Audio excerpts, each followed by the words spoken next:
When I woke up, the chair by my bed was still warm. It started a week ago, just after I moved into this apartment. The rent was cheap, too cheap, but I was desperate. The landlord mentioned something vague about the previous tenant leaving suddenly. I should have asked more questions. The first night, I woke up to the sound of faint breathing. It wasn't mine. It was slow and steady, coming from somewhere in the room. My heart raced as I lay frozen, pretending to be asleep. When I finally gathered the courage to open my eyes, there was nothing there. The next morning, I convinced myself it was just my imagination. Stress, maybe, but then, things started to move. Small things. My phone, my keys, even the chair by the window.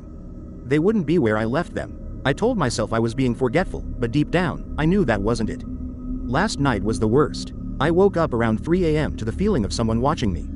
The room was completely silent. I glanced at the chair by my bed. It wasn't empty.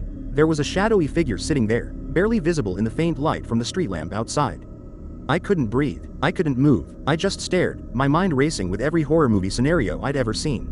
But then, just as suddenly as I noticed it, the figure stood up and walked into the darkness of the apartment. My body screamed at me to run, but I couldn't. I stayed under the covers until sunrise. This morning, the chair was back in its spot by the window, and everything looked normal. Except for one thing: the seat was warm.